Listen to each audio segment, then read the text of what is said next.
welcome back to Brews with Beck and Houston Beer Guide. I'm your host, Dan. How the hell are you this new year? Let's go, 2022. Let's go, let's get it. What I got in front of me, thank you, Sylvia.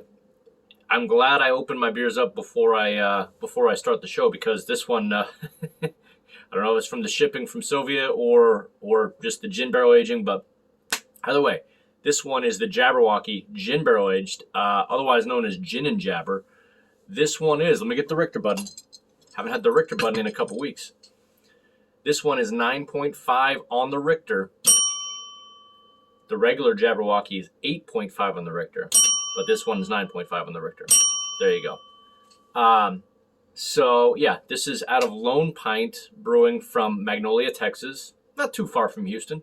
Had their a few of their beers before. Pretty good. You can find them on my couple of my videos. Yeah. So this one, let me go to the explanation. Has the original Jabberwocky uses Golden Promise malt, which is a Scottish counterpart to Otter. I think it's Otter malt or Otter. How do you say it? Otter Maris Otter. English Maris Otter malt. And it's supposed to make it more sweet and malty, or sweet and nutty. So, but it's supposed to bring up the mouthfeel a little bit without actually, changing the color of the beer. So there's all that geeking out on the malt. What else do we got on it? It doesn't say which hops, but has two very pungent whole cone American hops. It's so heavily hopped that post-boil, after all the wort has been transferred to the fermenter, the hop mass of the bottom of the kettle is more than 1 foot deep, which sounds friggin' chunky. Post-fermentation, the IPA is dry hopped with colossal amounts of the same two hops. Notice how it doesn't say what they are. The beer is named after the monster that we all hold dear. So there you go.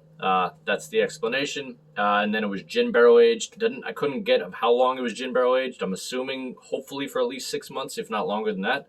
But it is a whole percentage point higher at 9.5. So there you go. All right, let's get to it, shall we? Enough time talking. What up, Houston Beer? What up, Buffs? I am top dad. Maverick of dads. All right, let's go. Let's get this gin barrel aged bad boy. Ooh, it looks murky. Okay, 2 favors. Hit that like button. Hit that subscribe button. Por favor, really appreciate you. Remember to like and subscribe. Thanks so much. All right. That is looking... How nice is that looking? Dang. I'd grade that an A+ just for looks. Oh, by the way, there you go. There's the Jabberwocky. He's checking you out. Checking you up and down. Gin and Jabber. Gin and Jammer. Lone Pint. Magnolia. Awesome. All right. That's looking so good. So, I'm expecting a little bit of, even people had said even like juniper, malty, slightly bitter. You get the gin. So, you definitely get a little bit of that pininess from the gin right off the smell. Let me see. A little bit of a, must have, little imperfection in the head. All right. Yeah, I'm getting malt and piney smell probably from the gin. All right. Happy New Year, y'all. Let's get it. Let's go. No words, just emotions. Oh, wow. Yeah, that gin barrel definitely gives it kind of it's malty, but it does have like a overlying edge of kind of a big piney note.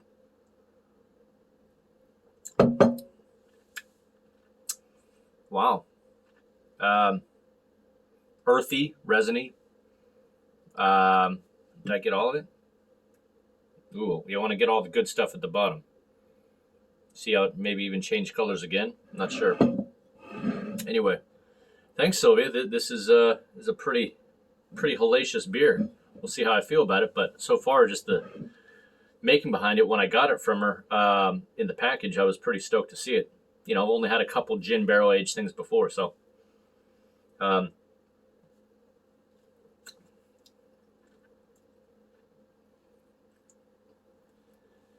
I mean, it's citrus. It's got a little citrus, but it's got, again, it's got a piney malt to it. I'm curious what the two pungent hops are. It's like effervescent a little bit going on. See a little bit of sediment in there. So, sheesh, getting a little on my mouth and taste buds. Let's make sure we get that perfected. Yeah, mouth. Okay, so this is 9.5 on the Richter. Let's see. How does it feel like 9.5?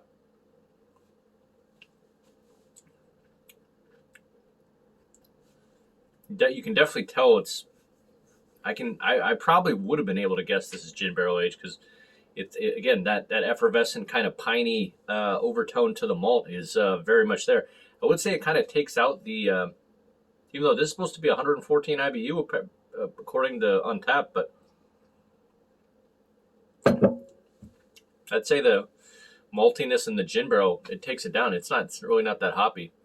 Not as, yeah. There's one coming up that I did with my sister-in-law that you'll see, very very bitter. So, but nice creamy head. So I'd say if I didn't know what this was,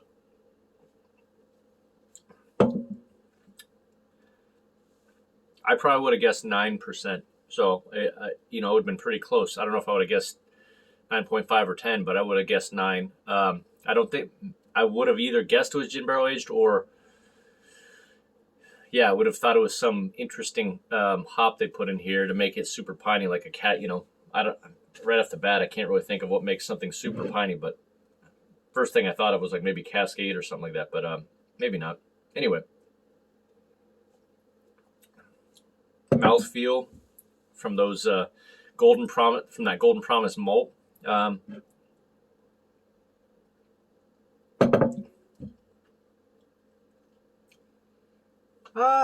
Maybe like 35% out of 100, or maybe 40.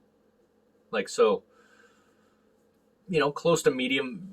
A medium mouthfeel, if you will. I mean, no wrong. Actually, medium mouthfeel. I should raise it up. Probably it's more like 50% to most people. This would feel like a huge mouthfeel, but anyway, just a lot of effervescent pine, citrus. I don't know, maybe a little grapefruit in there. Huh. Like minty, as I said. Anyway, just trying to get everything I can out of this. So, with no further ado, let's go to the scale, shall we? From stellar to solid, decent, reasonable, it's fine, drinkable, hell no, all the way down the scale. This Jabberwocky gin barrel aged, otherwise known as Gin and Jabber,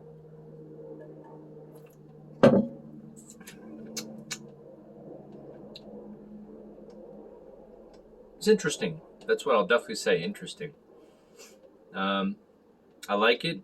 It's definitely aggressive with the, over-edged pine of the gin that I'm getting through. Pine cones. I'm gonna rate it. It just gets a decent. A gin and jabber decent. I want to say gin and juice, but ain't no juice in there. It's a little juicy, so you could say gin and juicy. Anyway, by decent on this one, I'm gonna give this. I mean, so it's I give it an A- because I find it very interesting and it's got some good notes to it. But I'm not gonna lie to you, as a beer lover, I can appreciate this a lot. Like I'm sure plenty of just general beer drinkers would hate this. My sister-in-law, my wife, guarantee you they would hate this. So if you're one of those people that are basic lager people, hate this. Just a heads up. But as a IPA drinker and trying anything drinker, I definitely give this an A-. It's interesting, and I would definitely have it again time to time.